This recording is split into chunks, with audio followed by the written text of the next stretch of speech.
co si nám popřálo, že jo, pěkně. Lepší je se setkávat teda tady prostě při jako přátelsky, jo, a než u ohně, že jo. Chtěl bych přivítat i německý přátelé, jo, no a já se omlouvám, protože jedu na nějaký jinou akci. Takže se přijedu podívat potom do kulturního domu. Taky bych chtěl přivítat sbory ze sousedního Německa a naše sbory.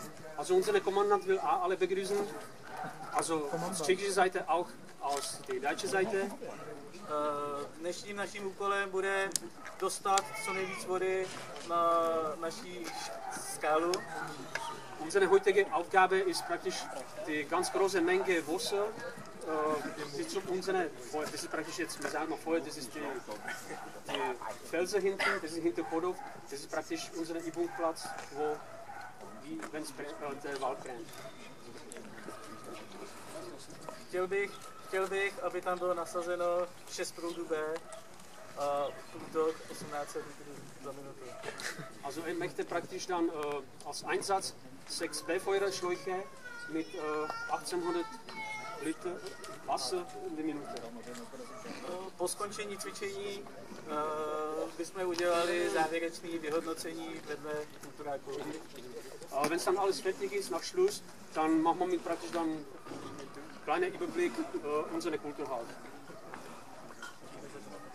Und jetzt sagen wir noch was zum Übung. Ich darf mich bedanken, dass wir wieder mal Gast hier in Chodov sein dürfen. Takže tady Tonda Roland by vás chtěl taky přivítat a je rád, že jsme se zase setkali tentokrát na české straně. Unsere Aufgabe heute, wir wollen 2 Leitungen legen, eine mit ca. 1,1 Kilometer, die nächste mit ca. 390, 400 Meter. Takže dnešní úkol je, že položíme 2 vedení vody. Jedno bude zhruba kilometr a 100 metrů a to druhé bude zhruba okolo 400 metrů. In der langen Leitung ist auf unserer Seite dabei die Feuerwehr Tiefenbach, die Feuerwehr Schäferei, die Feuerwehr Höll und die Feuerwehr Hocha. Takže na té dlouhé trase bude sbor Tiefenbach, Schäferei, to jsou všechno tady okolo hranic, Hell, Hocha a zum Schluss dann Warminkel. Ja, und nochmal Warminkel. Nochmal Warminkel. In der zweiten Leitung sind unsere Freunde aus der Tschechischen Republik mit dabei und die Feuerwehr Waldmünchen. Und da wird mitgehen unser Kreisbrandmeister, der Norbert Ahrbeck und der Michael.